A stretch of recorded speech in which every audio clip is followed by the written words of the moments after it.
Nous continuons la série de conférences sur le thème général « Connais-toi toi-même ». L'homme, depuis qu'il existe, depuis que sa conscience surtout commence à s'éveiller, il est de plus en plus intéressé de se connaître lui-même. Mais comme les moyens, les outils, les instruments qu'il pouvait utiliser étaient extérieurs, qui sont nos sens, alors toute sa conscience, depuis très longtemps, est tournée vers l'extérieur. Et c'est présentement seulement que l'homme atteint un état d'éveil, un état d'adulte, où il pourra s'observer, où il pourra se connaître, où il pourra faire des recherches, et extérieurement et intérieurement. Des grands philosophes initiés, des maîtres, nous ont laissé des formules magiques, nous ont laissé des maximes occultes qui peuvent nous guider, ou juste une seule phrase peut être le programme de nos plusieurs vies. Mais puisque l'homme utilisait seulement ses instruments extérieurs, ses sens, alors il ne soupçonnait même pas quelle richesse il cache en lui-même, quelle beauté était placée en lui-même, et présentement, nous commençons à utiliser consciemment d'autres sens, d'autres instruments, et grâce à ces nouveaux instruments, à ces nouveaux appareils, qui étaient d'ailleurs toujours là, mais qui n'étaient pas utilisés, alors l'homme pourra se connaître intérieurement où tout y est. Car nous avons déjà dit que l'homme, c'est un univers. Tout ce qui existe dans l'univers existe en nous. Et en apparence, il y a le monde extérieur et le monde intérieur. Mais le monde extérieur, c'est un miroir. Il n'y a rien de plus à l'extérieur, car ce monde du dehors, il nous reflète. Et tout se trouve en nous, seulement nos caméras, nos télescopes, nos appareils les plus extraordinaires n'étaient pas tournés vers nous-mêmes, vers l'intérieur, mais étaient tournés vers l'extérieur. Nous passons présentement par une période bien spéciale, comme imaginez un enfant qui commence à aller à l'école.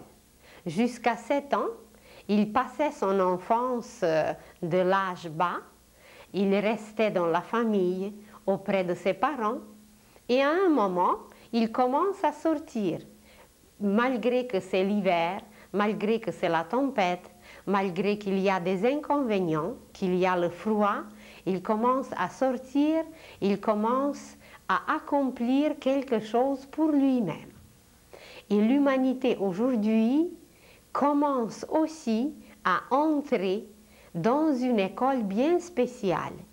Cette école s'appelle l'école divine. Et tous ceux dont la conscience est éveillée peuvent entrer dans cette école divine. Vous allez demander où est-ce que cette école se trouve. Donnez-nous l'adresse. Elle est partout, cette école. Elle nous entoure. Nous trouvons sans cesse dans cette école, mais nous n'avons pas appris encore à lire, nous n'avons pas encore appris à comprendre tout ce qui se passe dans cette école magnifique dans laquelle nous nous trouvons sans cesse. Alors pour y être, pour apprendre, pour connaître, pour faire des recherches, pour faire des explorations, il y a une condition nécessaire, c'est que l'homme doit avoir une conscience éveillée. Qu'est-ce que c'est d'abord la conscience? Le mot même conscience est composé de 2 parties. Ça serait très facile de le voir. il y a le préfixe CON, c'est un préfixe latin, mais il est beaucoup plus ancien, qui veut dire avec. CON, COM, c'est le préfixe qui veut dire avec. Et la deuxième partie, c'est science. Plus tard, nous allons trouver beaucoup de mots composés de cette façon qui veulent dire aller avec quelque chose. La racine même qui nous explique le sens du mot et ce préfixe qui veut dire avec. Alors la conscience, c'est tout ce qui va avec la science.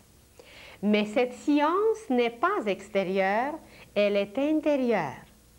Il existe la science extérieure qui est connue par les scientifiques, qui est connue par l'humanité, par les branches de sciences, de l'éducation, etc. Mais il existe une autre science qui est la science intérieure. Et cette science intérieure s'appelle conscience. Plus nous sommes éveillés, plus nous sommes capables d'accomplir certaines choses, certains actes, certaines actions, plus nous sommes conscients. Un autre mot de ce genre, par exemple, connaissance. Connaissance, nous en parlerons encore une autre fois. Connaissance, c'est tout ce qui va avec la naissance. Naissance avec, naître avec. Donc la connaissance, c'est tout ce qui passe, qui va, qui se reproduit à partir de la naissance. Mais nous en parlerons plus tard. Donc la conscience, c'est une science intérieure que nous avons accumulée et que nous continuons à accumuler, à acquérir à travers tous nos gestes, à travers tous les événements par lesquels nous passons, à travers toutes nos actions que nous accomplissons. Et cette action qui s'accumule, elle représente en nous par la suite une science. Pendant des millénaires et des millénaires, l'homme accumulait des connaissances, il accumulait certains faits, même scientifiques, mais il n'était pas conscient, ça veut dire il ne se rendait pas compte. Présentement, par exemple, nous possédons en nous des ordinateurs et des appareils extraordinaires que même la science va découvrir bientôt, que même dans nos organes physiques, éthériques, dans nos organes sentimentaux, dans nos organes mentaux, se trouvent des merveilles, mais nous ne nous rendons pas compte. Se rendre compte de quelque chose, c'est d'être conscient. Vous imaginez qu'à la maison, vous avez des enfants. Et vous avez dans la maison les appareils les plus extraordinaires et les plus précis. Vous avez des ordinateurs, des dactylos, vous avez des télescopes, des microscopes. Mais un enfant n'est pas du tout conscient de la valeur, de l'utilisation, de tout ce que ces appareils représentent. Alors l'homme, il est un peu comme un enfant, car notre corps, seulement notre corps physique, c'est toute une maison, c'est toute une bâtisse, c'est toute une installation. D'ailleurs, on nous a dit, ne savez-vous pas que vous êtes le temple de Dieu? Alors si nous sommes un temple, il y a des installations magnifiques en nous, exactement comme dans les temples, surtout jadis où il y avait des merveilles. Mais comme nous ne nous rendons pas compte de ce que nous possédons, de ce qui existe en nous, on dit aujourd'hui qu'on n'est pas conscient. Et si nous ne sommes pas conscients, c'est que nous ne pouvons pas utiliser ces appareils qui se trouvent en nous. Et l'humanité passe présentement par un changement, par la fin de plusieurs époques, comme il y a par exemple la fin d'une année scolaire, et une époque termine et l'autre va commencer, qui va nous apporter un éveil de la conscience. Donc toute cette science intérieure accumulée depuis des millénaires, elle va apparaître.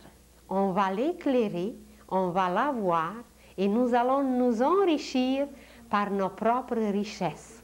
Nous allons les exposer aux autres, nous allons enrichir le monde et nous allons entrer dans quelque chose de complètement différent qu'on n'a jamais vécu, qu'on n'a jamais connu.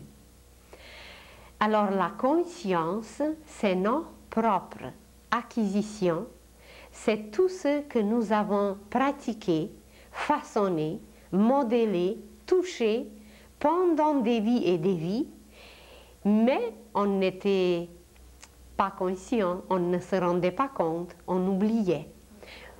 Si vous demandez à un enfant, qu'est-ce qu'il a fait hier, avant-hier, il y a un mois, il ne se souvient pas du tout.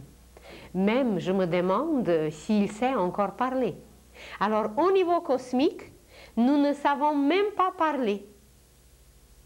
Mais nous nous amusons, nous faisons des choses, nous bâtissons des maisons comme un enfant. Mais la conscience, cette science cosmique qui dépose en nous, qui va grandir en nous, alors nous ne nous rendons pas compte d'elle. De quoi dépend maintenant si notre conscience est éveillée ou non? Ce fait dépend de la quantité et de la qualité de nos acquisitions. Si nos acquisitions sont très nombreuses, si cette science intérieure est très riche, c'est qu'à un certain moment, c'est plein. Et il y a une dernière goutte qui tombe, des connaissances, des expériences, des acquisitions, et c'est cette dernière goutte qui éveille, qui éveille en nous quelque chose et nous devenons conscients.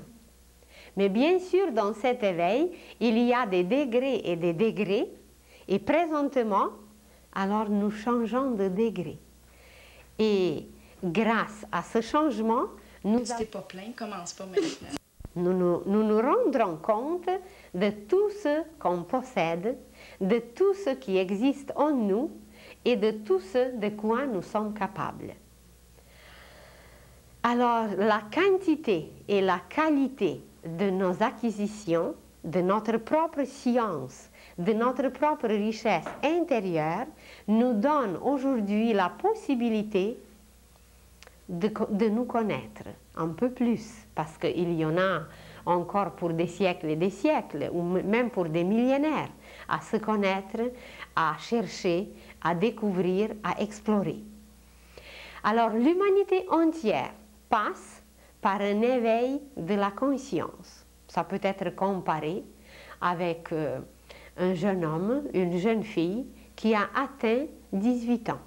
Alors à 18 ans, on devient adulte et le fait même nous donne des possibilités qu'on n'avait pas auparavant.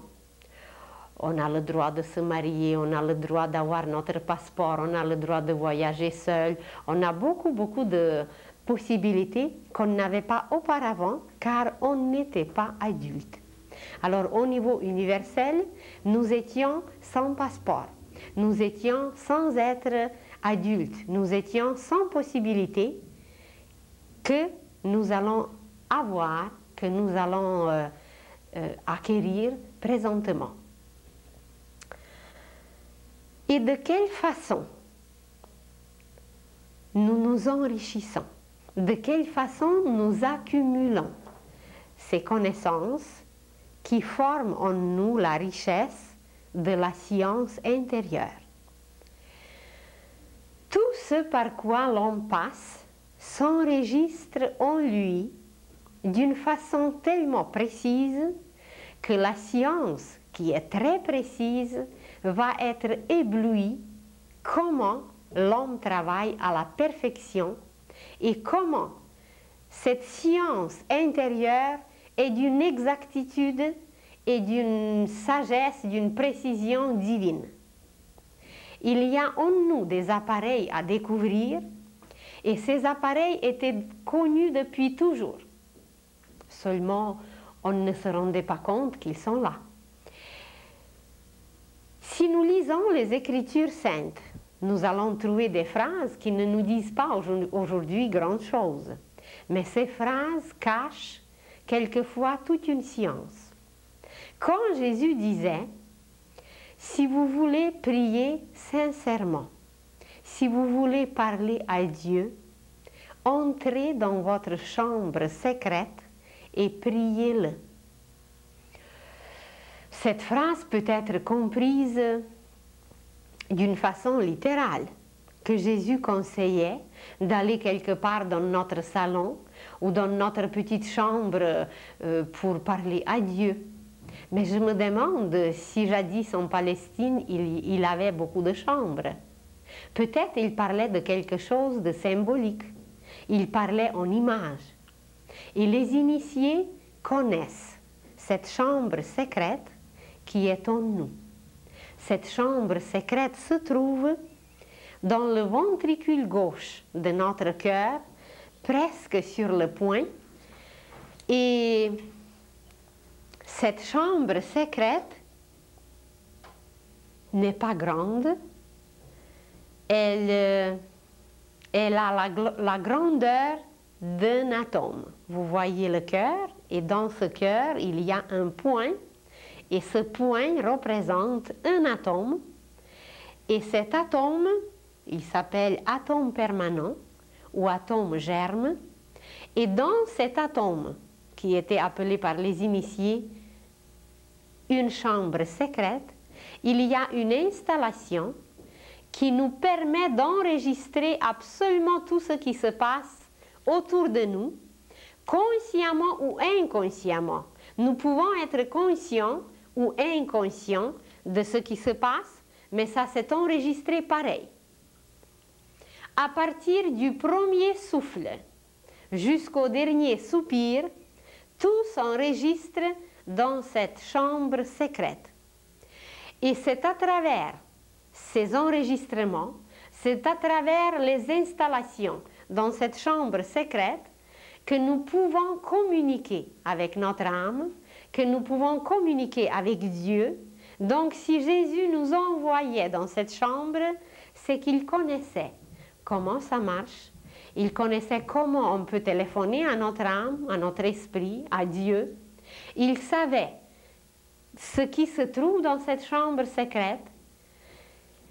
Et nous en parlerons plus tard encore, que c'est non seulement pendant la vie que cette chambre secrète est importante, mais même après, quand nous passons ailleurs, tous les enregistrements qui étaient pris, tous ces enregistrements ont une importance inouïe.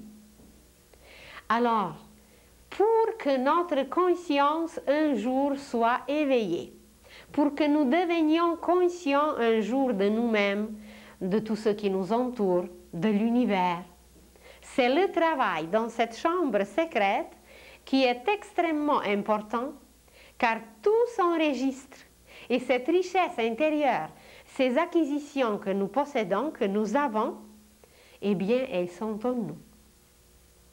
Il y avait jadis un roi. Et ce roi possédait la vérité. Et quand il était assez âgé, il n'osait pas de laisser cette vérité comme ça, n'importe comment, et il voulait la cacher pour des générations futures. Alors, comme il ne trouvait pas l'endroit où la cacher, il a demandé ses 3 conseillers, c'était des hommes sages, il les a demandés pour lui trouver un endroit où cacher la vérité. Et ils se sont mis à chercher, ils se sont mis à méditer où cacher la vérité. Alors le plus âgé demande quelques heures de réflexion. Il dit, je vais réfléchir, donnez-moi le temps. Alors, il médite, il réfléchit, et après un moment, il dit, je crois que ça serait très bien si nous allons cacher la vérité au fond de la terre. L'homme, même s'il va creuser, il trouvera difficilement. Le plus jeune, il dit, oh, je ne suis pas certaine que c'est un bon endroit, car il va creuser jusqu'à ce qu'il la trouve. Alors il dit, donnez-moi quelques instants, je vais réfléchir aussi, où on pourrait la trouver, cachée. Et il s'est mis à méditer, à réfléchir, et après un instant, il dit, moi je crois qu'il faut la cacher dans les profondeurs de la mer. Alors le troisième dit, oh, il dit, l'homme va trouver des moyens pour pénétrer non seulement la terre, mais même la mer. Donnez-moi aussi la possibilité de réfléchir. Et après un instant, il dit, je crois que le meilleur endroit, ça serait le cœur humain. L'homme va se précipiter, il va aller partout, mais il ne pensera jamais que la vérité est si près de lui. Il faut qu'il la vive pour la trouver. Et quand ils ont présenté cette solution au roi, il était ravi et il a décidé de cacher la vérité dans le cœur humain. Et c'est là que depuis, elle se trouve, et c'est à travers cet atome permanent que nous accumulons toutes nos vérités jusqu'à ce que nous devenions conscients d'une seule vérité divine. Car avant de se rendre à la vérité divine, qui est unique, nous passons par des degrés et des degrés, des demi-vérités, des degrés de petits mensonges, des grands mensonges, encore plus grands mensonges, qui commencent ensuite à diminuer, et finalement, nous allons nous trouver un jour dans une seule vérité, dans la vérité divine. Mais avant de s'y rendre, chaque expérience, chaque chose que nous avons touchée, chaque chose que nous avons expérimentée, qui nous a enrichis, elle nous permet de pénétrer, de vivre un nouveau degré de la vérité. Et c'est à travers ces vérités qui s'accumulent dans notre cœur que notre science intérieure s'enrichit et que nous devenons conscients de nous-mêmes, que nous devenons conscients de l'univers, que nous devenons conscients de celui qui a créé l'univers, qui le nourrit et qui entretient tout, qui est l'auteur de tout. Alors imaginez maintenant quelqu'un qui a accumulé beaucoup de connaissances, qui a pratiqué cette connaissance, qui a appliqué cette connaissance et qui possède une richesse intérieure. Alors grâce à cette richesse, dès qu'il va se trouver devant un fait nouveau qui a une ressemblance avec quelque chose par quoi l'homme a déjà passé, cette ressemblance va nous permettre de devenir conscients de ce qui est devant nous.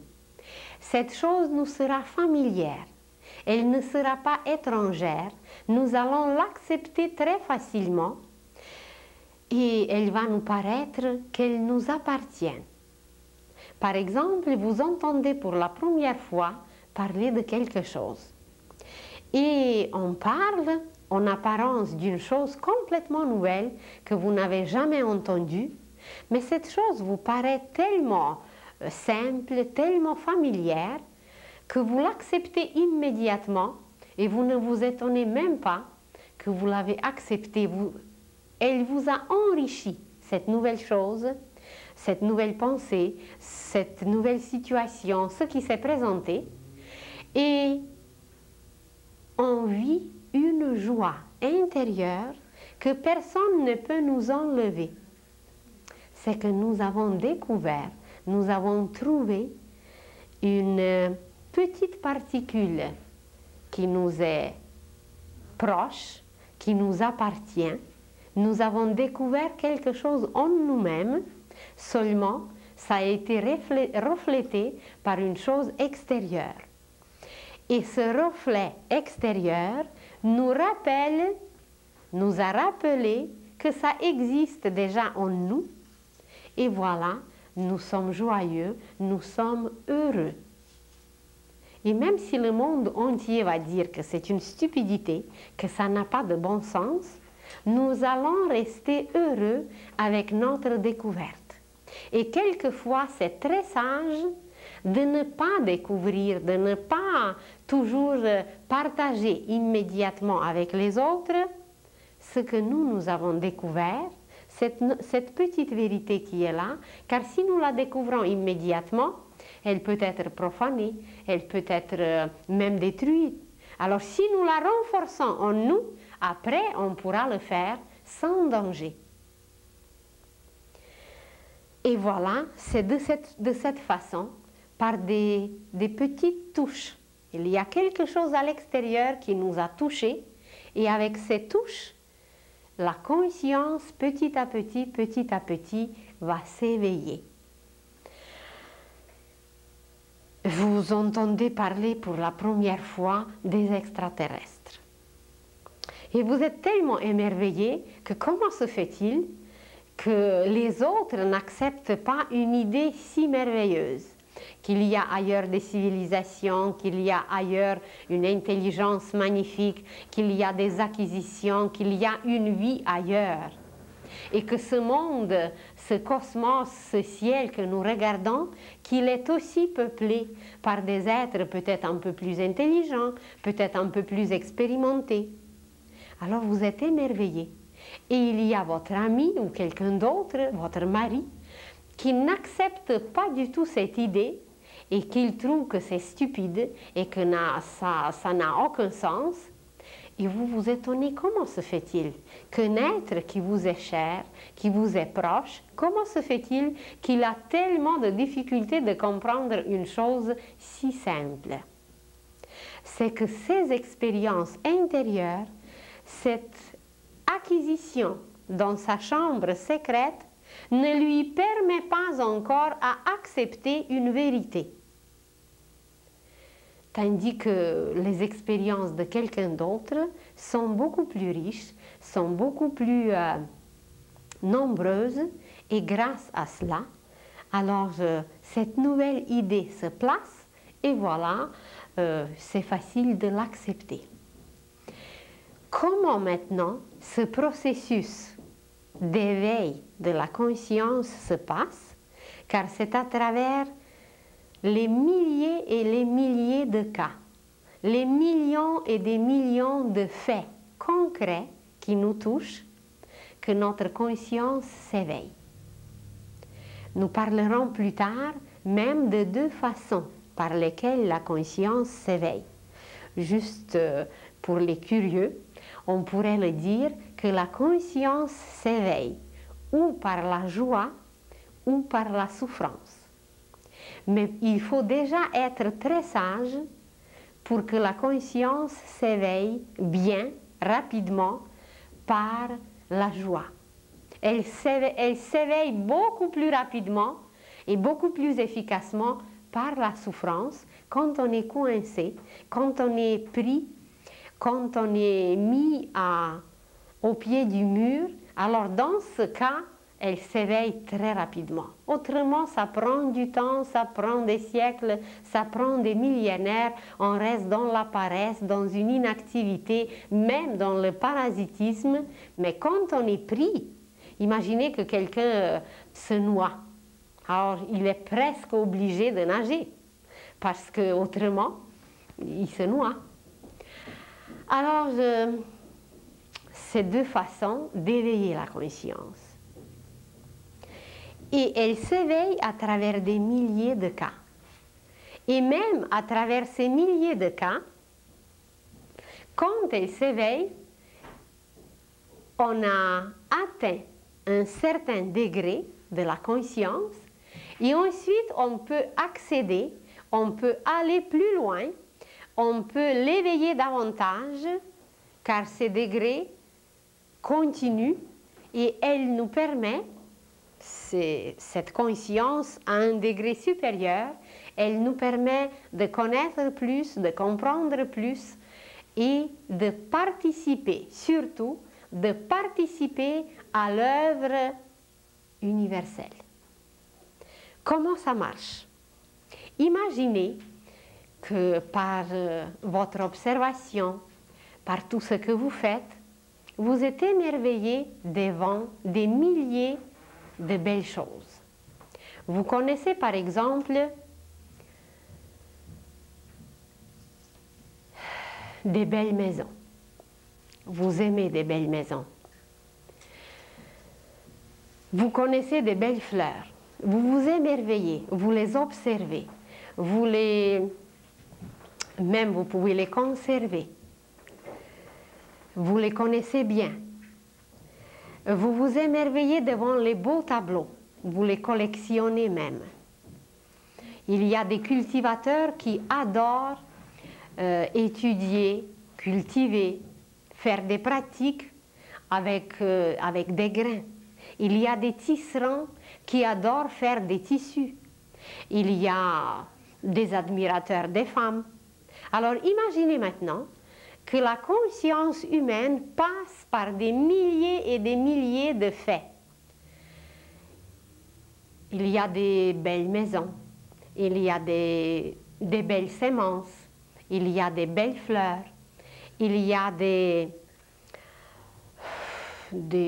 beaux tissus, il y a des belles femmes.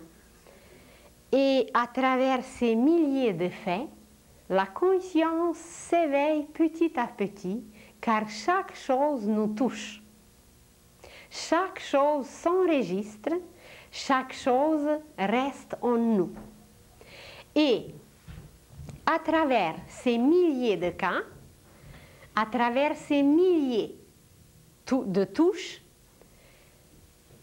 on a éveillé en nous, on a installé en nous une conscience qui est la conscience concrète.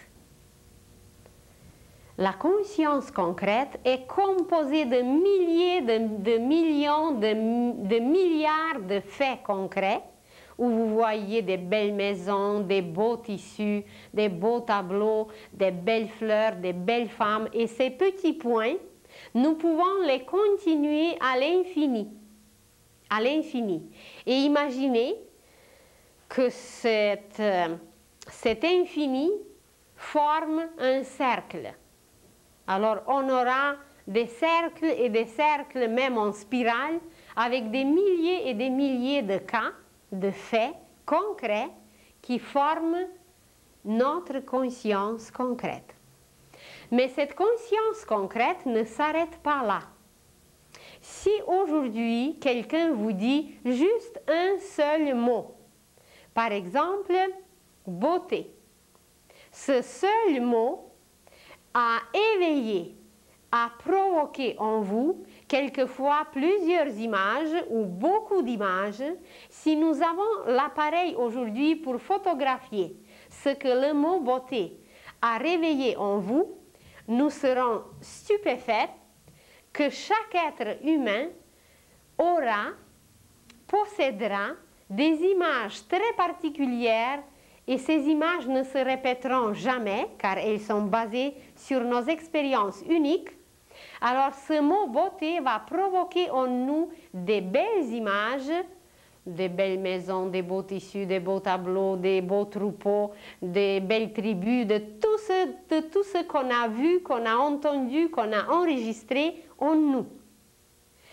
Alors ce mot beauté est basé sur quelque chose de concret, qui s'est accumulé, qui était analysé depuis des millénaires à plusieurs reprises, et ces faits concrets se sont confondus, se sont fusionnés, unis en un seul mot qui est présentement beauté. Et ce mot beauté représente une conscience, un degré nouveau de la conscience qui est la conscience abstraite. Il n'y a plus en réalité, dans le mot même, il n'y a aucune image.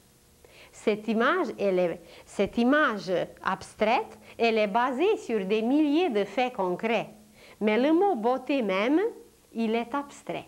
Par exemple, vous entendez la liberté, vous entendez l'absolu, vous entendez la réalité. Beaucoup de mots qui représentent aujourd'hui une synthèse de ce qu'on a vécu. Et cette synthèse, en nous, représente la conscience abstraite. On n'a pas besoin aujourd'hui d'expliquer à quelqu'un qu'est-ce qu'est la liberté. Un va s'imaginer un homme qui est libéré de la prison. Quelqu'un d'autre va imaginer une décision prise librement. Chacun aura ses images, mais en tout, symboliquement, ces images vont s'exprimer par le seul mot qui est le symbole, qui est un signe, c'est la conscience abstraite. Alors, imaginez maintenant le progrès que nous avons fait dans notre conscience si on peut remplacer aujourd'hui des millions et des milliards de cas, d'images concrètes, que nous pouvons les remplacer par un seul mot qui n'a même pas d'image. Évidemment, cette image va naître par la suite, mais le mot même beauté, eh bien, c'est une abstraction de ce qu'on a connu. Mais sur ce degré abstrait de la conscience, ça ne s'arrête pas. Nous pouvons dire aujourd'hui cosmos, l'univers. C'est une abstraction de tout ce qui existe dans l'univers. Nous disons une maison, mais imaginez seulement le matériel qu'il faut pour la construction de la maison. Imaginez maintenant le nombre des clous. Imaginez les murs, imaginez des poutres, imaginez le plancher, le toit, sans parler des installations. Il y a l'installation de téléphone, d'eau, de chauffage. Imaginez maintenant les meubles. Imaginez maintenant les gens qui y habitent. Imaginez maintenant la joie, les prières qui se sont passées dans cette maison et les murs sont imprégnés de tout cela. Et quand nous disons une maison, ça nous paraît que c'est concret. Mais en même temps, c'est déjà une abstraction, car cette maison est remplie, elle est bâtie de milliers de cas.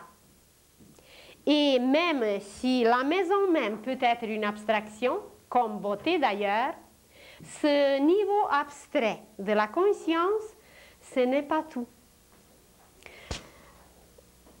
Moi, je serais intéressée, qu'est-ce que produit cette beauté? Qu'est-ce que donne une belle maison? Qu'est-ce que donne une belle fleur? Alors, il y a encore quelque chose derrière, il y a quelque chose de plus que même cette abstraction beauté. Car beauté évoque en nous une image concrète. Et cette image concrète doit avoir une sémence, une racine autrement. Et la racine de la belle maison, eh bien, ça va être un beau plan. Quand l'architecte fait un beau plan, eh bien, ça va donner inévitablement une belle maison. Une belle trame va produire un beau tissu. Un beau dessin va permettre au peintre de faire un tableau magnifique. Une belle graine qui est saine va sûrement produire de belles fleurs. Maintenant, qu'est-ce que va donner une belle femme?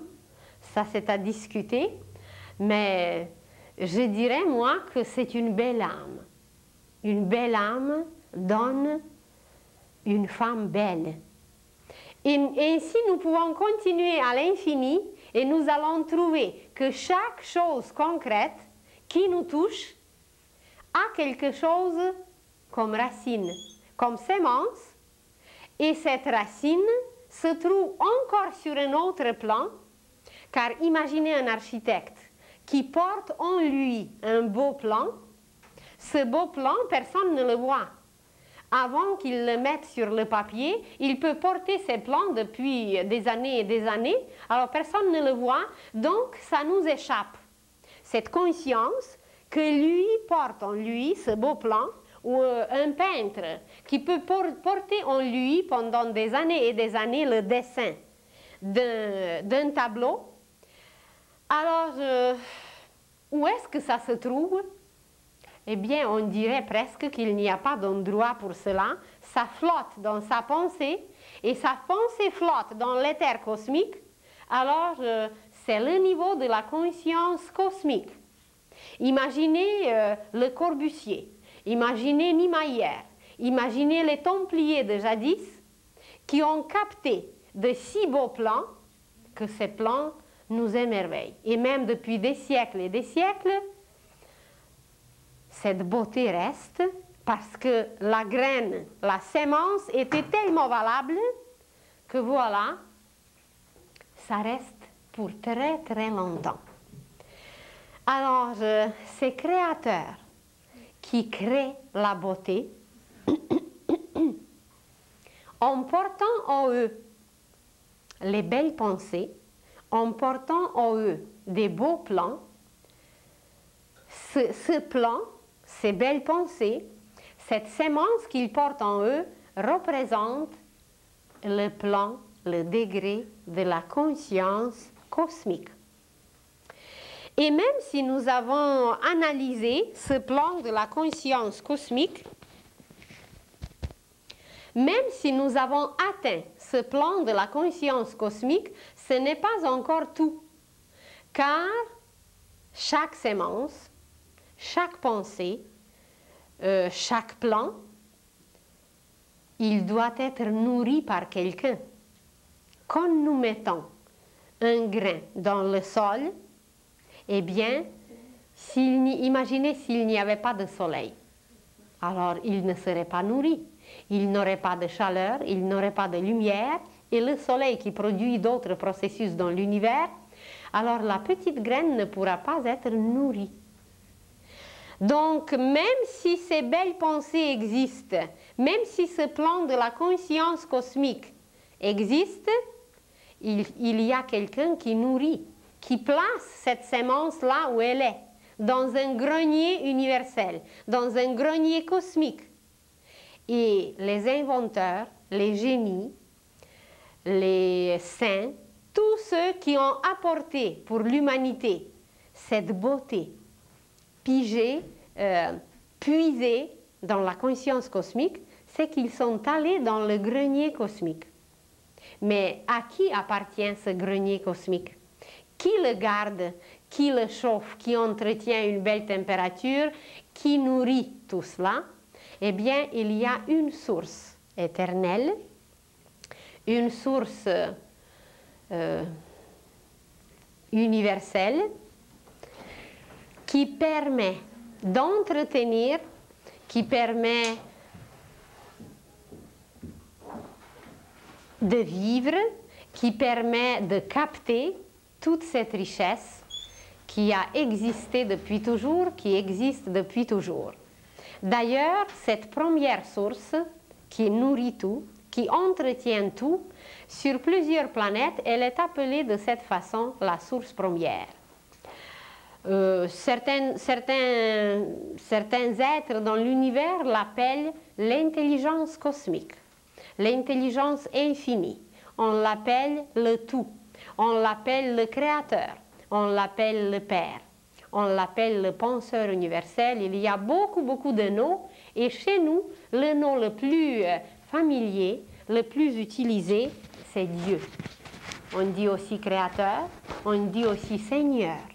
Alors Seigneur, c'est le propriétaire de toutes les splendeurs, de tout ce qui existe dans l'univers, de tout ce grenier immense d'où nous pouvons puiser des merveilles, les synthétiser ensuite vers le bas, et les diffuser, les concrétiser, les réaliser encore sur un degré plus bas. Alors nous avons monté à partir de la conscience concrète d'en bas nous avons monté à la conscience abstraite, ensuite à la conscience cosmique et ensuite à la conscience universelle. Parce qu'on a commencé comme les enfants en touchant. L'enfant touche une orange et à travers cette orange, il découvre la beauté et à travers cette beauté, il découvre sa source qui ressemble au soleil, qui va atteindre la conscience cosmique, parce que l'orange, c'est un petit soleil. Et par la suite, un jour, il va découvrir que celui qui nourrit l'orange, qui a créé l'orange, c'est une source première qui provient de cette conscience universelle. Donc la source même, elle est en haut. On peut descendre maintenant ces degrés de la conscience pour se rendre jusqu'à ce que nous touchons, ce qui est devant nos yeux, ce qui est accessible à nos 5 sens. Et ça nous paraît que ces degrés de conscience sont extérieurs, que c'est quelque chose qu'on peut apprendre, que c'est quelque chose qu'on peut structurer. Mais vous allez voir que ces degrés de conscience se trouvent en nous, que ces degrés de conscience sont liés très familièrement à nous-mêmes, à nos systèmes, à tout notre être, et ces degrés de conscience ne sont pas séparés de nous, parce que c'est notre science intérieure, c'est ce qui nous appartient, c'est ce qui se trouve en nous. Alors, nous allons voir maintenant encore une image à travers laquelle nous allons comprendre qu'en réalité, ces degrés ne sont pas extérieurs, c'est en nous. L'effet dont on a parlé tout à l'heure, c'est la conscience concrète. Le mot beauté, liberté, ou cette synthèse qui représente la conscience abstraite, forme au niveau cosmique des règles. Ce sont des règles, et vous le savez, qu'une seule règle en grammaire ou en conduite de voiture peut contenir énormément de faits. Mais la règle, elle est beaucoup plus condensée. Alors, une seule règle contient énormément de faits concrets. Si nous allons encore plus haut, là où se trouve la source de belles choses, nous allons trouver des lois qui sont encore moins restreintes, qui sont moins nombreuses, et ces lois donnent par la suite des règles. Mais ces lois sont nourries, entretenues, installées par des principes qui est le degré supérieur, le degré originel de tout ce qui existe par la suite. Et il existe seulement 10 principes dans l'univers qui correspondent aux 10 premiers chiffres, et même ces 10 peuvent être modifiés, diminués en un seul principe.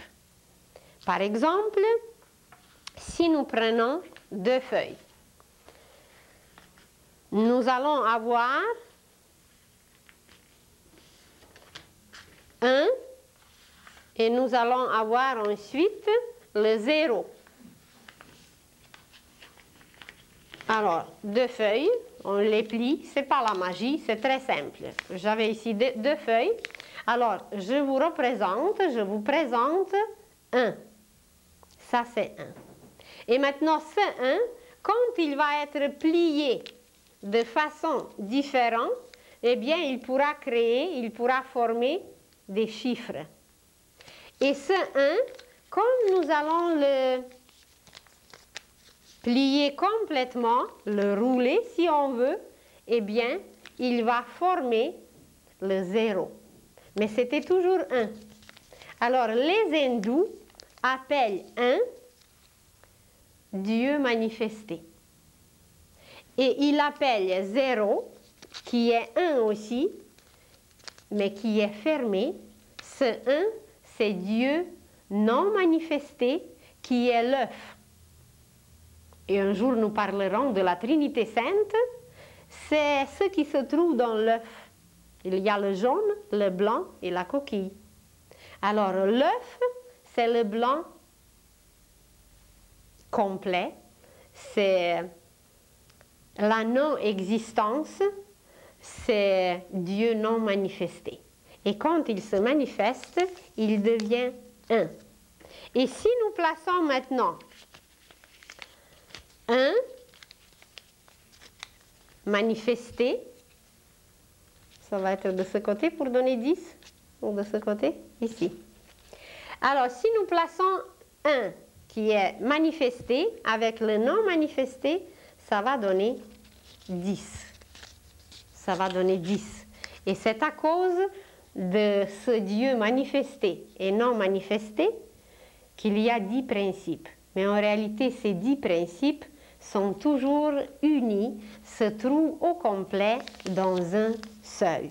Et ce 1, si on le plie de façon différente, ça va donner les chiffres de 1 au 10, qui est toujours 1, seulement plié ou déplié, manifesté ou non manifesté.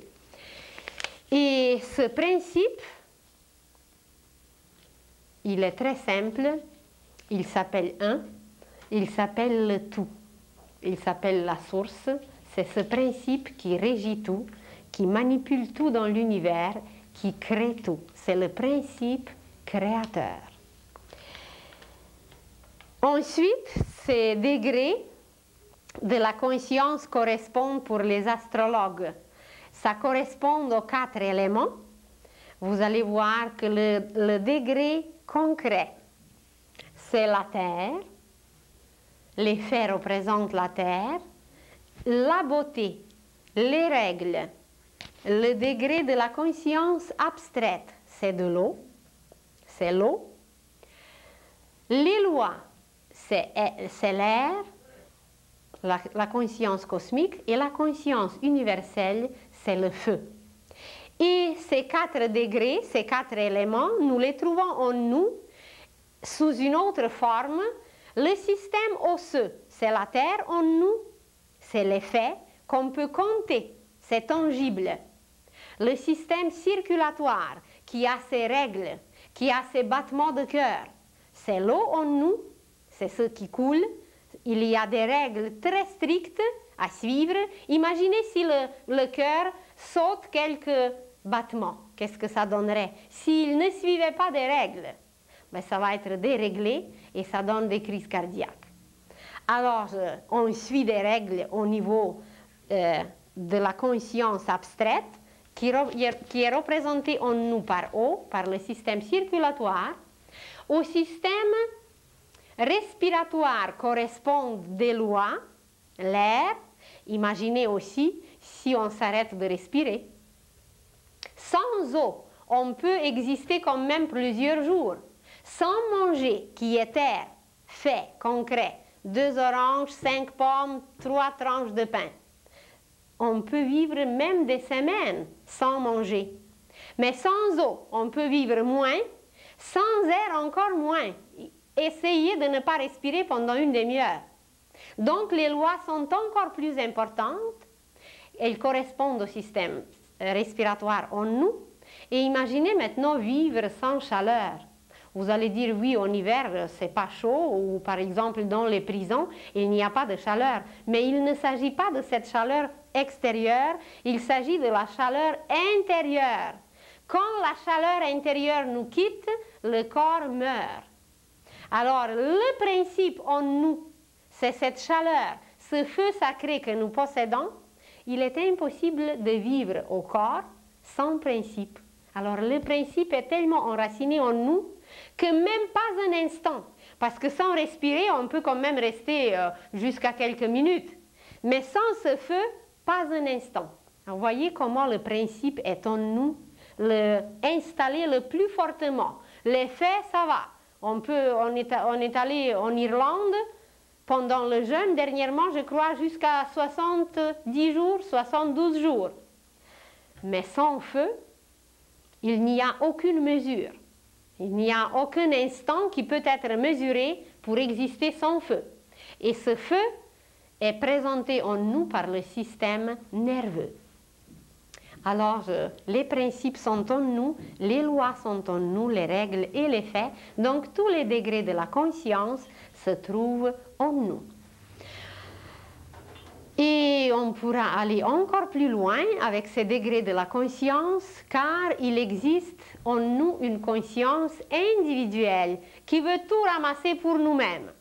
Ensuite, il existe une conscience collective qui nous permet quand même de tenir compte de nos voisins, de tenir compte des chauffeurs d'autobus quand ils sont en grève, de tenir compte de tout ce qui se passe autour. C'est la conscience collective qui correspond à la conscience abstraite.